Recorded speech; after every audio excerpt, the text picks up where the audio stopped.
Le journal d'une femme de chambre, chapitre 12. 12 novembre. J'ai dit que je parlerais de monsieur Xavier.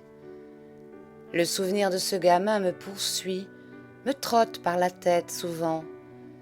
Parmi tant de figures, la sienne est une de celles qui me reviennent le plus à l'esprit.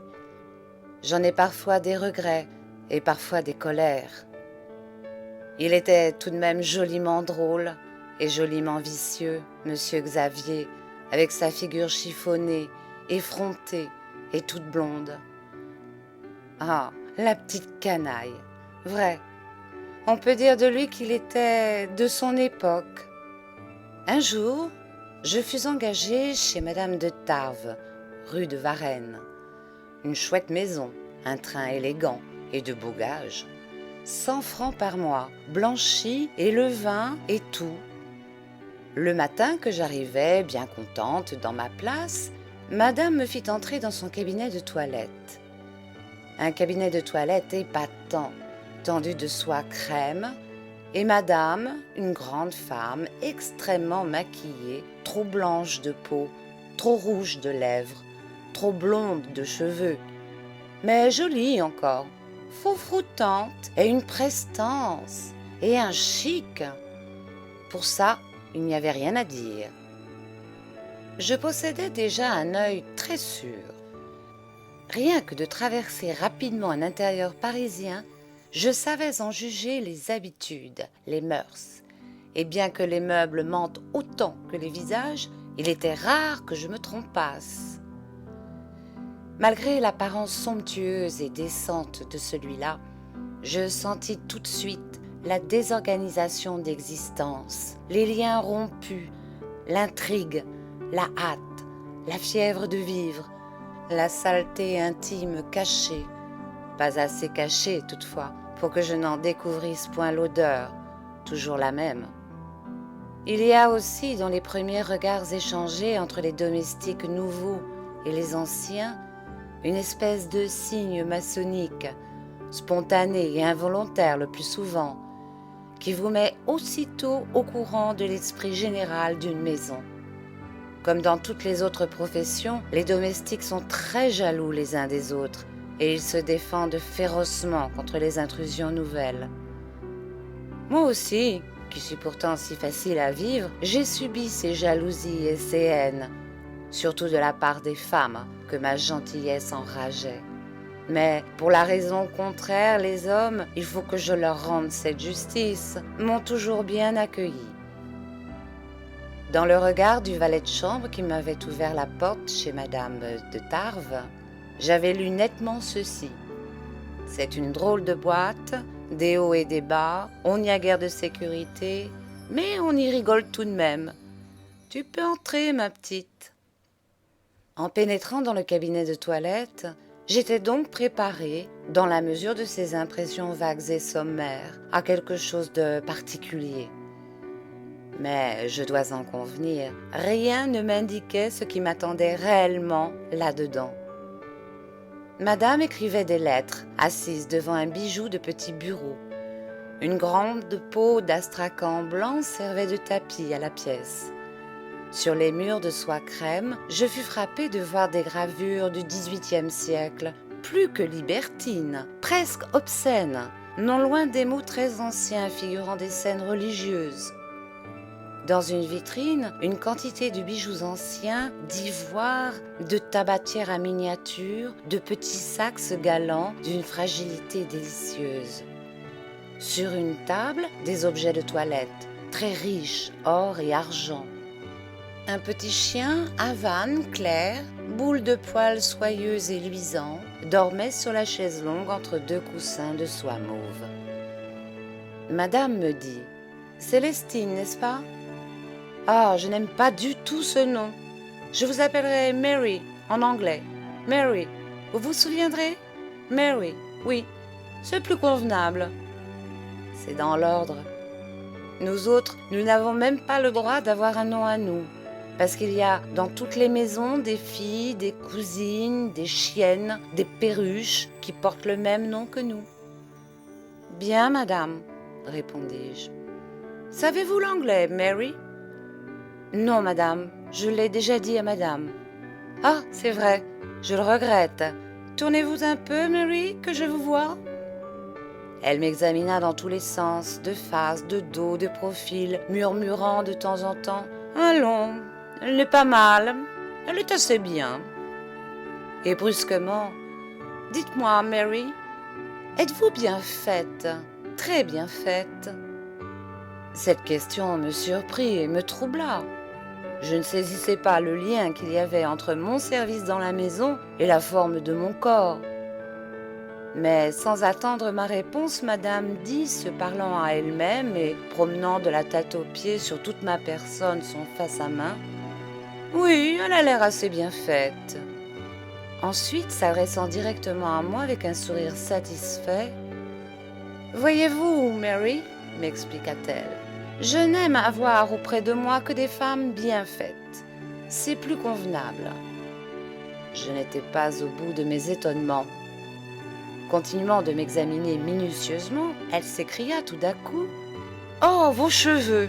Je désire que vous vous coiffiez autrement. Vous n'êtes pas coiffé avec élégance. Vous avez de beaux cheveux, il faut les faire valoir. C'est très important, la chevelure.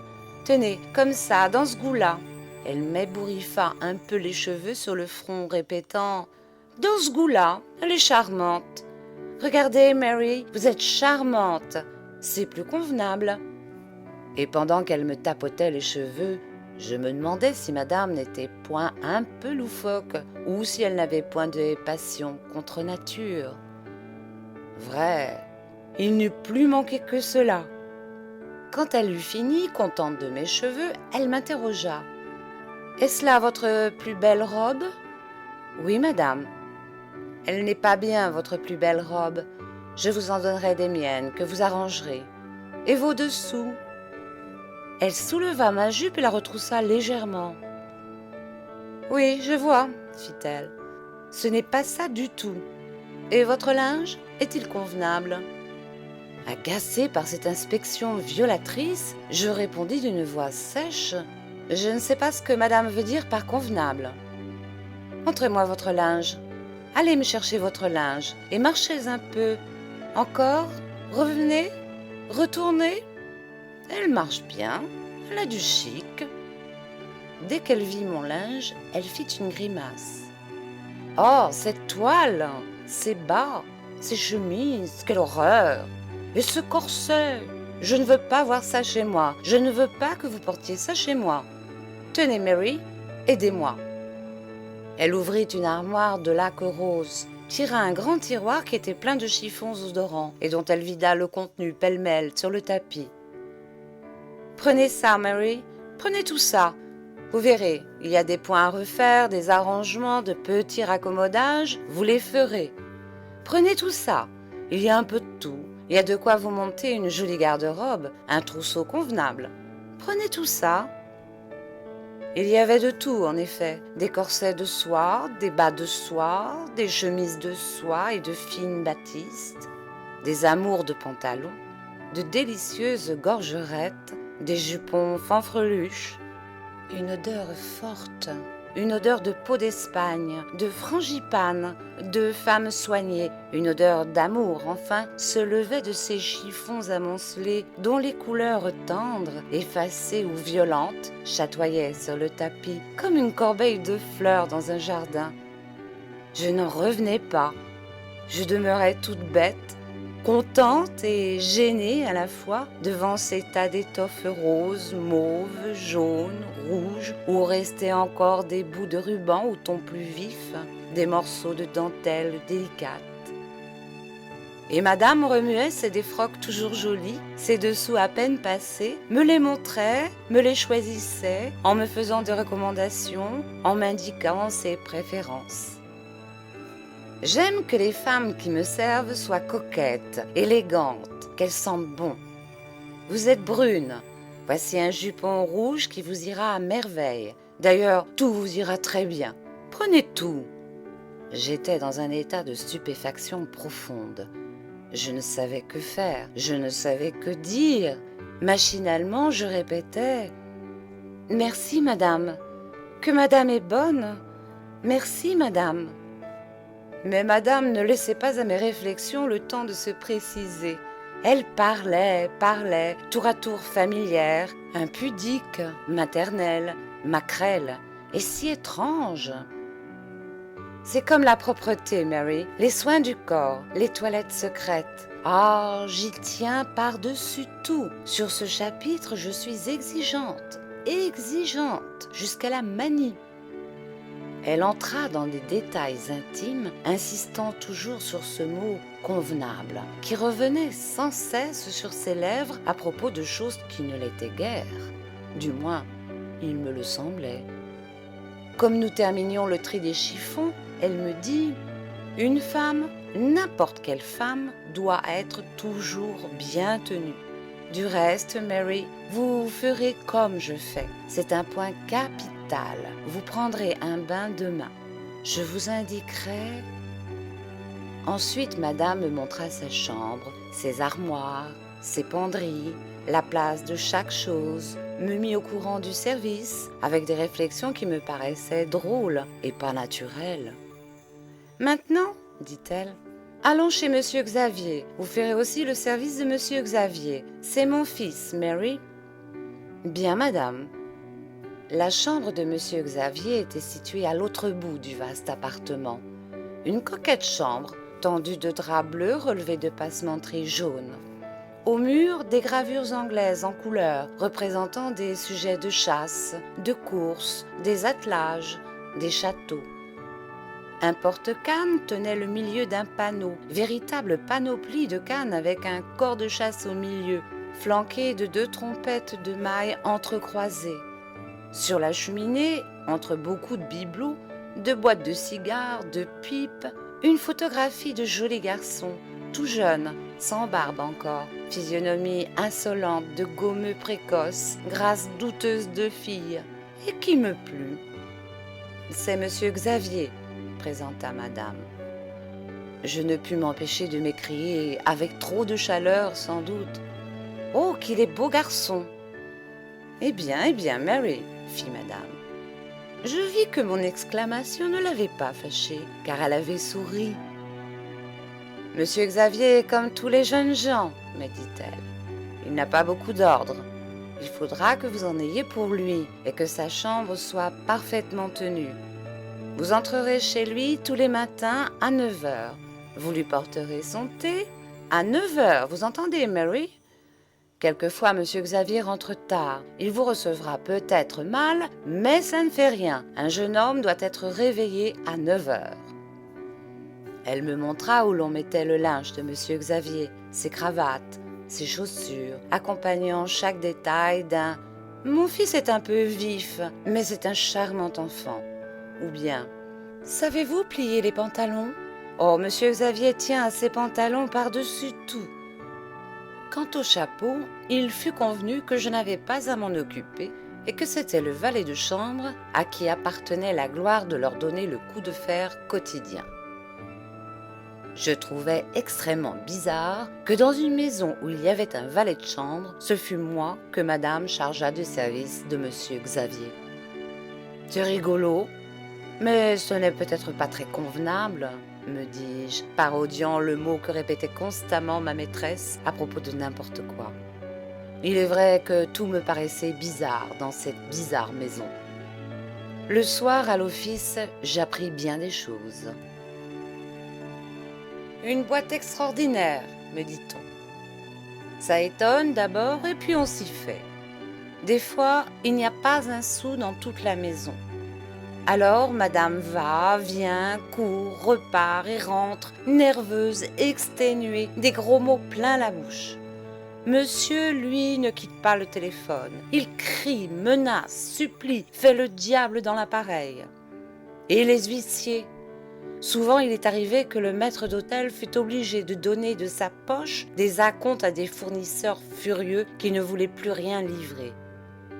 Un jour de réception, on leur coupa l'électricité et le gaz. Et puis tout d'un coup, c'est la pluie d'or. La maison regorge de richesses. D'où vient-elle ? Ça, par exemple, on ne le sait pas trop. Quant aux domestiques, ils attendent des mois et des mois leur gage. mais ils finissent toujours par être payés. Seulement, au prix de quelles scènes, de quels engueulements, de quelles chamailleries. C'est à ne pas croire. Ah, vrai, j'étais bien tombée. Et telle était ma chance pour une fois que j'avais de forts gages. Monsieur Xavier n'est pas encore rentré cette nuit, dit le valet de chambre. Ah, fit la cuisinière en me regardant avec insistance. Il rentrera peut-être maintenant. Et le valet de chambre raconta que le matin même, un créancier de monsieur Xavier était venu encore faire du potin. Cela devait être bien malpropre, car monsieur avait filé doux et il avait dû payer une forte somme, au moins 4000 francs. Monsieur était joliment furieux, ajouta-t-il. Je l'ai entendu qui disait à madame « Ça ne peut pas durer, il nous déshonorera, il nous déshonorera !» La cuisinière, qui semblait avoir beaucoup de philosophie, haussa les épaules. « Les déshonorer, dit-elle en ricanant. Ils s'en fichent un peu, c'est de payer qui les embête. » Cette conversation me mit mal à l'aise. Je compris vaguement qu'il pouvait y avoir un rapport entre les chiffons de madame, les paroles de madame et monsieur Xavier. Mais lequel exactement? C'est de payer qui les embête. Je dormis très mal cette nuit-là, poursuivie par d'étranges rêves, impatiente de voir monsieur Xavier. Le valet de chambre n'avait pas menti. Une drôle de boîte en vérité. Monsieur était dans les pèlerinages. Je ne sais pas quoi au juste, quelque chose comme président ou directeur. Il racolait des pèlerins où il pouvait, parmi les juifs, les protestants, les vagabonds, même parmi les catholiques. Et une fois l'an, il conduisait ces gens-là à Rome, à Lourdes, à Paray-le-Monial, non sans tapage et sans profit, bien entendu. Le pape n'y voyait que du feu, et la religion triomphait. Monsieur s'occupait aussi d'œuvres charitables et politiques, ligue contre l'enseignement laïque, ligue contre les publications obscènes, société des bibliothèques amusantes et chrétiennes, association des biberons congréganistes pour l'allaitement des enfants d'ouvriers, et ce que je sais. Il présidait des orphelinats, des alumnates, des ouvroirs, des cercles, des bureaux de placement. Il présidait de tout. Ah, il en avait des métiers.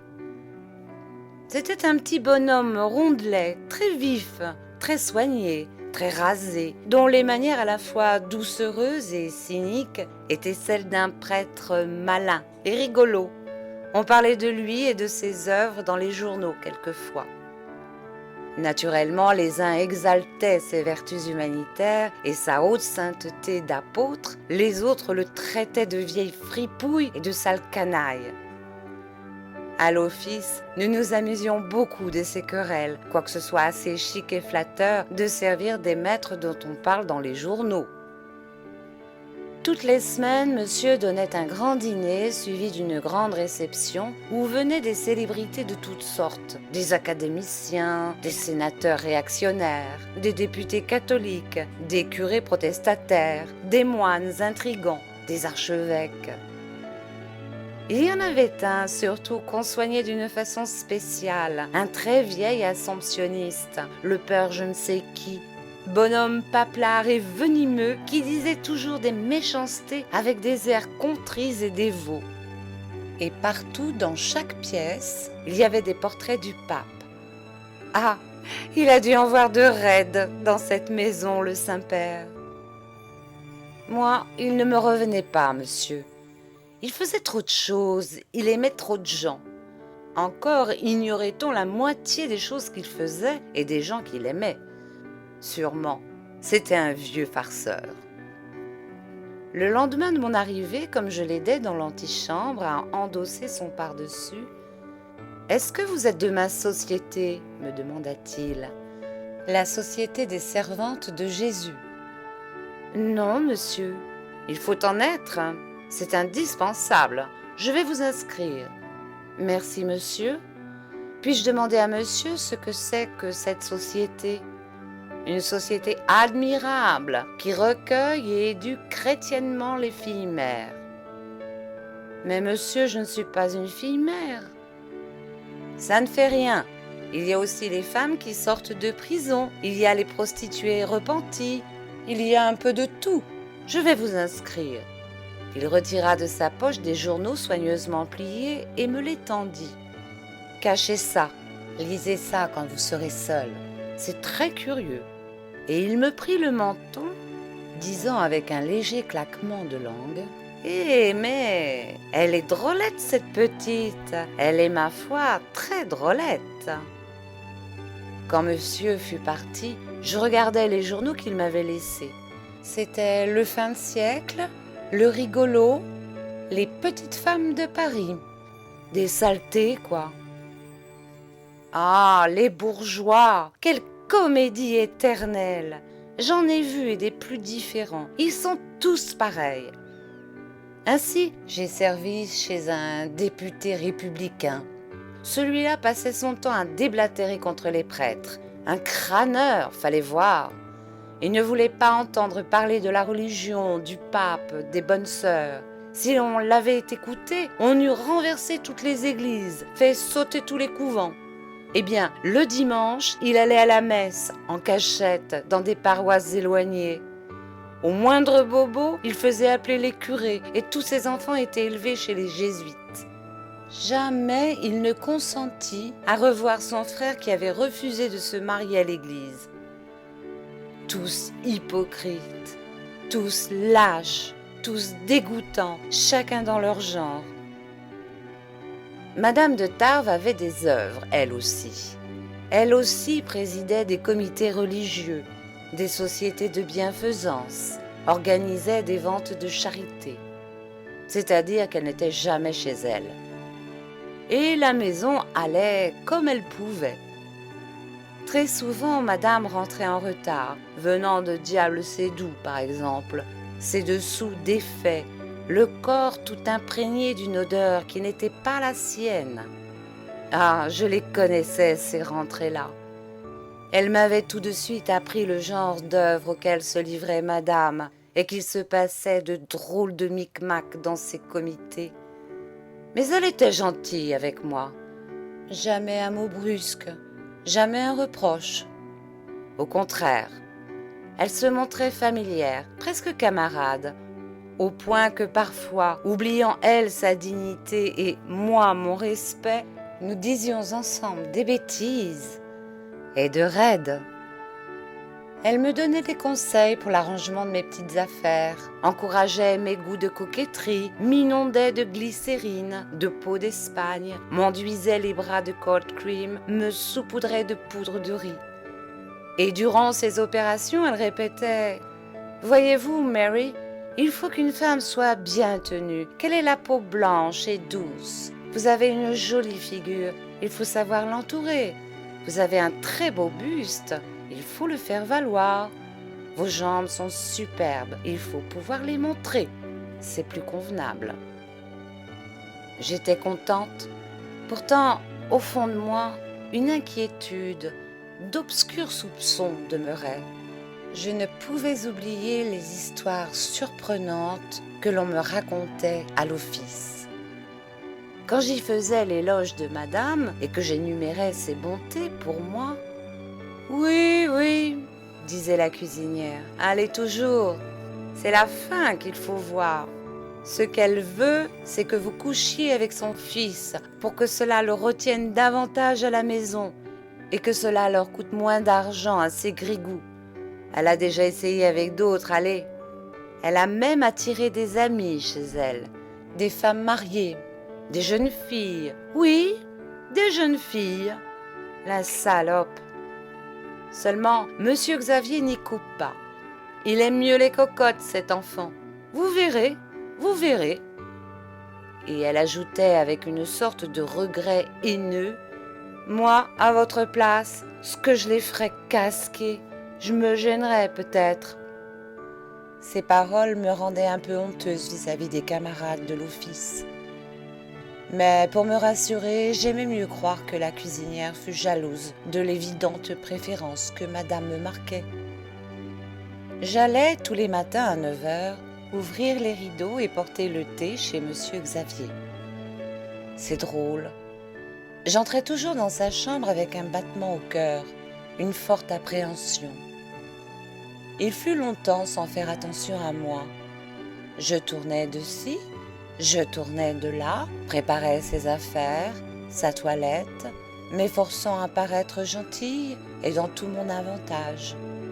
Lui ne m'adressait la parole que pour se plaindre d'une voix grincheuse et mal réveillée qu'on le dérangea trop tôt. Je fus dépitée de cette indifférence et je redoublais de coquetterie silencieuse et choisie. Je m'attendais chaque jour à quelque chose qui n'arrivait pas, et ce mutisme de monsieur Xavier, ce dédain pour ma personne, m'irritait au plus haut point.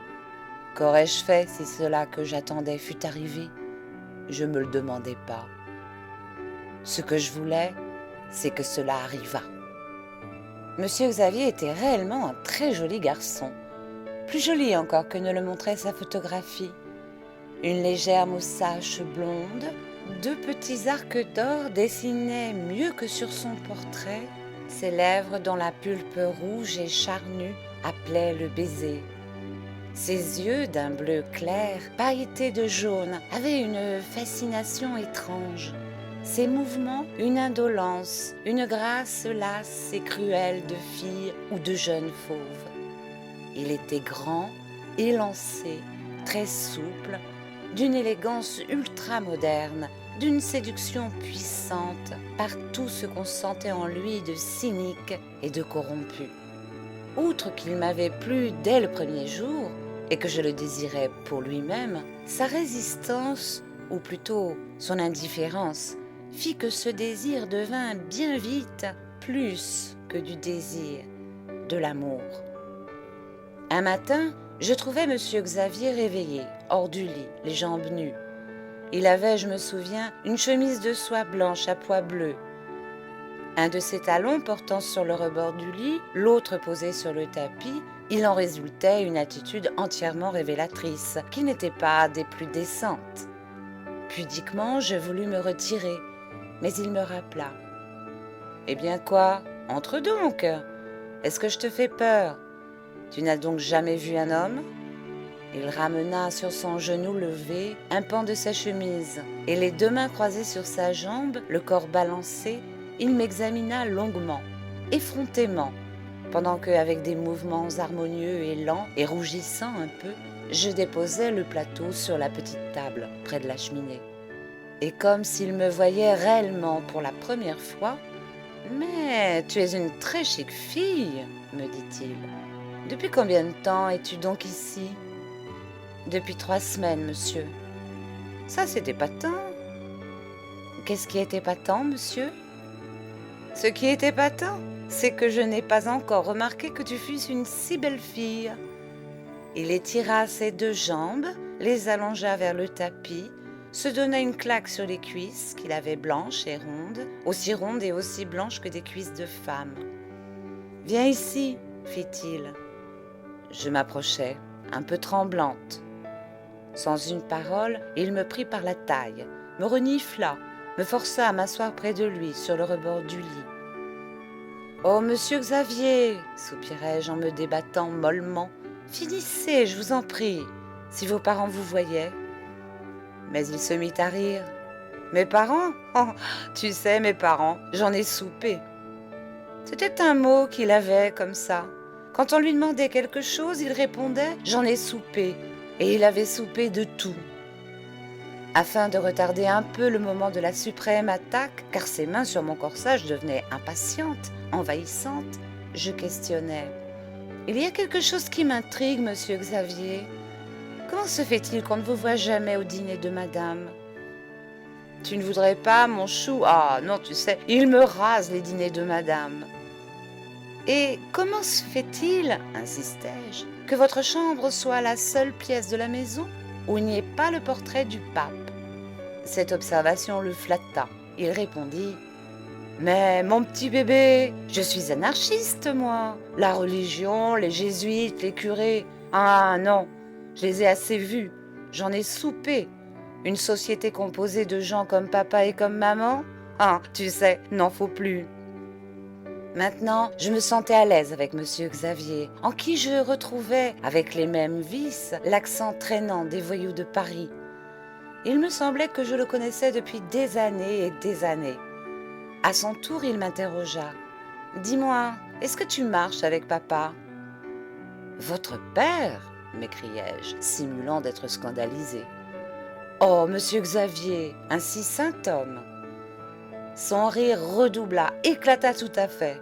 « Papa, papa, mais il couche avec toutes les bonnes. Ici, papa, c'est sa toquade, les bonnes. Il n'y a plus que les bonnes qui l'excitent. Alors, tu n'as pas encore marché avec papa?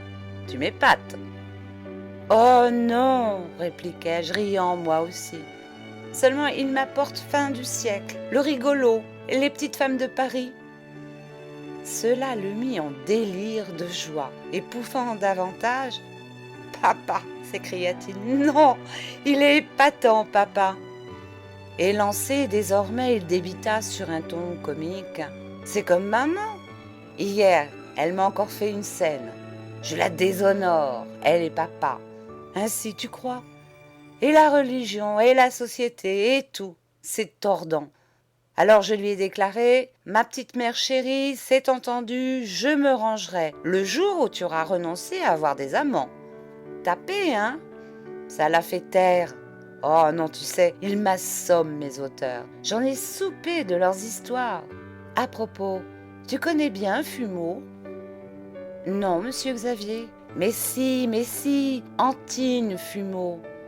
Je vous assure, un gros, tout jeune, très rouge de figure, ultra chic, les plus beaux attelages de Paris. Fumeau, voyons, 3 millions de rente. Tartelette Cabri, mais si, tu le connais. Puisque je ne le connais pas. Tu m'épates. Tout le monde le connaît, voyons. Le biscuit Fumeau, hein? Celui qui a eu son conseil judiciaire il y a 2 mois. Y es-tu? Pas du tout, je vous jure, monsieur Xavier.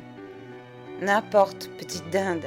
Eh bien, j'en ai fait une bonne avec Fumeau l'année dernière. Une très bonne. Devine quoi? Tu ne devines pas?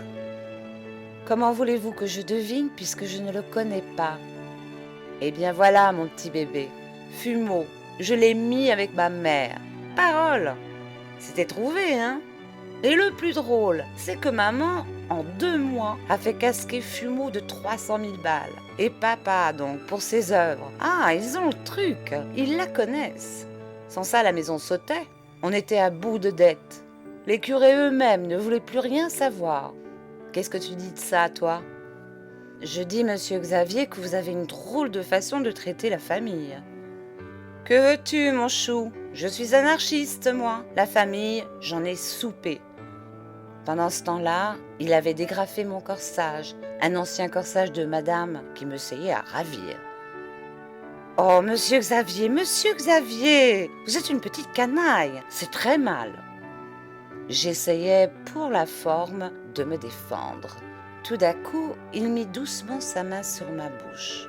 « Tais-toi, fit-il. » Et me renversant sur le lit, « Oh, comme tu sens bon !» chuchota-t-il. « Petite putain, tu sens maman. » Ce matin-là, madame fut particulièrement gentille avec moi. « Je suis très contente de votre service, me dit-elle. Mary, je vous augmente de 10 francs. » Si chaque fois elle m'augmente de 10 francs, songeai-je, alors ça va bien, c'est plus convenable. Ah, quand je pense à tout cela, moi aussi j'en ai soupé. La passion, ou plutôt la toquade, de monsieur Xavier ne dura pas longtemps. Il eut vite soupé de moi. Pas une minute, du reste, je n'avais eu le pouvoir de le retenir à la maison. Plusieurs fois, en entrant dans sa chambre le matin, je trouvais la couverture intacte et le lit vide. Monsieur Xavier n'était pas rentré de la nuit. La cuisinière le connaissait bien, et elle avait dit vrai. Il aime mieux les cocottes, cet enfant. Il allait à ses habitudes, à ses plaisirs coutumiers, à ses noces, comme auparavant. Ces matins-là, j'éprouvais au cœur un serrement douloureux, et toute la journée j'étais triste. Triste. Le malheur en tout cela est que M. Xavier n'avait point de sentiments. Il n'était pas poétique comme M. Georges. En dehors de la chose, je n'existais pas pour lui. Et la chose faite, va te promener. Il ne m'accordait plus la moindre attention. Jamais il ne m'adressa une parole émue, gentille, comme en ont les amoureux dans les livres et dans les drames. D'ailleurs, il n'aimait rien de ce que j'aimais. Il n'aimait pas les fleurs, à l'exception des gros œillets dont il paraît la boutonnière de son habit. C'est si bon pourtant de ne pas toujours penser à la bagatelle, de se murmurer des choses qui caressent le cœur, d'échanger des baisers désintéressés, de se regarder durant des éternités dans les yeux. Mais les hommes sont des êtres trop grossiers. Ils ne sentent pas ces joies-là, ces joies si pures et si bleues. Et c'est grand dommage. Monsieur Xavier, lui, ne connaissait que le vice, ne trouvait de plaisir que dans la débauche. En amour, tout ce qui n'était pas vice et débauche le rasait. « Oh non, tu sais, c'est rasant. J'en ai soupé de la poésie, la petite fleur bleue, faut laisser ça à papa. » Quand il s'était assouvi, je redevenais instantanément la créature impersonnelle, la domestique à qui il donnait des ordres et qu'il rudoyait de son autorité de maître, de sa blague sinistre de gamin. Je passais sans transition de l'état de bête d'amour à l'état de bête de servage. Et il me disait souvent avec un rire du coin de la bouche, un affreux rire en scie qui me froissait, m'humiliait. « Et papa, vrai ? Tu n'as pas encore couché avec papa ? Tu m'étonnes. » Une fois, je n'eus pas la force de dissimuler mes larmes. Elles m'étouffaient. Monsieur Xavier se fâcha. « Oh non, tu sais, ça c'est le comble du rasoir. Des larmes, des scènes. Faut rentrer ça, mon chou, ou sinon bonsoir. J'en ai soupé de ces bêtises-là. » Moi, quand je suis encore sous le frisson du bonheur, j'aime à retenir dans mes bras longtemps, longtemps le petit homme qui me l'a donné. Après les secousses de la volupté, j'ai besoin, un besoin immense, impérieux de cette détente chaste, de cette pure étreinte, de ce baiser qui n'est plus la morsure sauvage de la chair, mais la caresse idéale de l'âme. J'ai besoin de monter de l'enfer de l'amour, de la frénésie du spasme, dans le paradis de l'extase, dans la plénitude, dans le silence délicieux et candide de l'extase. Monsieur Xavier, lui, avait soupé de l'extase. Tout de suite, il s'arrachait à mes bras, à cette étreinte, à ce baiser qui lui devenait physiquement intolérable. Il semblait vraiment que nous n'eussions rien mêlé de nous en nous, que nos sexes, que nos bouches, que nos âmes n'eussent pas été un instant confondues dans le même cri, dans le même oubli, dans la même mort merveilleuse.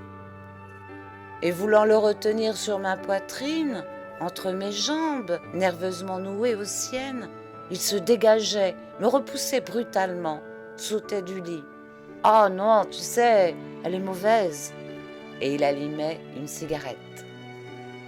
Rien ne m'était pénible comme de voir que je n'eusse pas laissé la moindre trace d'affection, pas la plus petite tendresse dans son cœur, bien que je me pliasse à tous les caprices de sa luxure, que j'acceptasse à l'avance, que je devançasse même toutes ses fantaisies. Et Dieu sait s'il en avait d'extraordinaires, Dieu sait s'il en avait d'effrayantes. Ce qu'il était corrompu, ce morveux, pire qu'un vieux, plus inventif et plus féroce dans la débauche qu'un sénile impuissant ou un prêtre satanique. Cependant, je crois que je l'aurais aimé, la petite canaille, que je me serais dévouée à lui, malgré tout, comme une bête. Aujourd'hui encore, je songe avec des regrets à sa frimousse, effrontée, cruelle et jolie, à sa peau parfumée, à tout ce que sa luxure avait d'atroce et d'exaltant, tour à tour. Et j'ai souvent sur mes lèvres, où tant de lèvres depuis auraient dû l'effacer, le goût acide, la brûlure de son baiser. Ah, monsieur Xavier, monsieur Xavier. Un soir, avant le dîner, comme il rentrait pour s'habiller, Dieu qu'il était gentil en habit, et que je disposais avec soin ses affaires dans le cabinet de toilette, il me demanda sans un embarras, sans une hésitation, presque sur un ton impératif, de même qu'il m'eût demandé de l'eau chaude. « Est-ce que tu as 5 louis ? J'ai absolument besoin de 5 louis ce soir. Je te les rendrai demain. » Précisément, madame m'avait payé mes gages le matin. Le savait-il ? « Je n'ai que 90 francs, répondis-je un peu honteuse. Honteuse de sa demande, peut-être. Honteuse surtout, je crois, de ne pas posséder toute la somme qu'il me demandait. « Ça ne fait rien, dit-il. Va me chercher ces 90 francs. Je te les rendrai demain. » Il prit l'argent, me remercia par un « c'est bon », sec et bref, qui me glaça le cœur. Puis me tendant son pied d'un mouvement brutal, « Noue les cordons de mes souliers », ordonna-t-il insolemment. « Vite, je suis pressé !» Je le regardai tristement, implorant. « Alors vous ne dînez pas ici ce soir, monsieur Xavier ?»« Non, je dîne en ville. Dépêche-toi. » En nouant ses cordons, je gémis. « Ah, alors vous allez encore faire la noce avec de sales femmes, et vous ne rentrerez pas de la nuit. Et moi, toute la nuit, je vais pleurer. Ce n'est pas gentil, monsieur Xavier. » Sa voix devint dure et tout à fait méchante. « Si c'est pour me dire ça que tu m'as prêté tes 90 francs, tu peux les reprendre. Allez, reprends-les. »« Non, non, soupirai-je. Vous savez bien que ce n'est pas pour ça. » »« Eh bien, fiche-moi la paix. » Il eut vite fini d'être habillé, et il partit sans m'embrasser, sans me dire un mot. Le lendemain, il ne fut pas question de me rendre l'argent, et je ne voulus pas le réclamer. Ça me faisait plaisir qu'il eût quelque chose de moi. Et je comprends qu'il y ait des femmes qui se tuent de travail, des femmes qui se vendent aux passants la nuit sur les trottoirs, des femmes qui volent, des femmes qui tuent, afin de rapporter un peu d'argent et de procurer des gâteries au petit homme qu'elles aiment. Voilà qui m'est passé, par exemple. Est-ce que vraiment cela m'est passé autant que je l'affirme ? Hélas, je n'en sais rien. Il y a des moments où devant un homme, je me sens si molle, sans volonté, sans courage, et si vache. Ah oui, si vache. Madame ne tarda pas à changer d'allure vis-à-vis de moi. De gentille qu'elle avait été jusqu'ici, elle devint dure, exigeante, tracassière. Je n'étais qu'une sotte, je ne faisais jamais rien de bien. J'étais maladroite, malpropre, mal élevée, oublieuse, voleuse. Et sa voix si douce au début, si camarade, prenait maintenant un mordant de vinaigre. Elle me donnait des ordres sur un ton cassant, rabaissant.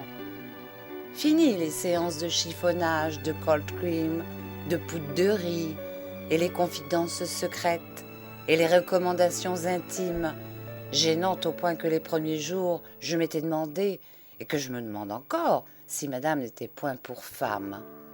Fini cette camaraderie louche que je sentais bien au fond n'être point de la bonté, et par où s'en était allé mon respect pour cette maîtresse qui me haussait jusqu'à son vice. Je la rabrouais d'importance, forte de toutes les infamies apparentes ou voilées de cette maison. Nous en arrivâmes à nous quereller ainsi que des harengères, nous jetant nos 8 jours à la tête comme de vieux torchons sales. « Pourquoi prenez-vous donc ma maison ?» criait-elle. « Êtes-vous donc chez une fille ici ?»« Non, mais ce toupet !» Je répondais. « Ah, elle est propre, votre maison. Vous pouvez vous en vanter. Et vous, parlons-en. Ah, parlons-en. Vous êtes propre aussi. Et monsieur, donc. Ah là là, avec ça qu'on ne vous connaît pas dans le quartier et dans Paris. Mais ça n'est qu'un cri partout. Votre maison, un bordel. Et encore, il y a des bordels qui sont moins sales que votre maison. » C'est ainsi que ces querelles allaient jusqu'aux pires insultes, jusqu'aux plus ignobles menaces. Elles descendaient jusqu'au vocabulaire des filles publiques et des maisons centrales. Et puis tout d'un coup, cela s'apaisait. Il suffisait que M. Xavier fût repris pour moi d'un goût passager, hélas. Alors recommençaient les familiarités louches, les complicités honteuses, les cadeaux de chiffon, les promesses de gages doublés, les lavages à la crème Simon, c'est plus convenable, les initiations au mystère des parfumeries raffinées. Madame réglait thermométriquement sa conduite envers moi sur celle de M. Xavier. Les bontés de l'une suivaient immédiatement les caresses de l'autre. L'abandon du fils s'accompagnait des insolences de la mère. J'étais la victime sans cesse ballottée des fluctuations énervantes par où passait l'intermittent amour de ce gamin capricieux et sans cœur. C'est à croire que madame dut nous espionner, écouter à la porte, se rendre compte par elle-même des phases différentes que nos relations traversaient. Mais non, elle avait l'instinct du vice, voilà tout. Elle le flairait à travers les murs, à travers les âmes, ainsi qu'une chienne hume dans le vent l'odeur lointaine du gibier. Quant à monsieur, il continuait de sautiller parmi tous ces événements, parmi tous les drames cachés de cette maison, alerte, affairé, cynique et comique.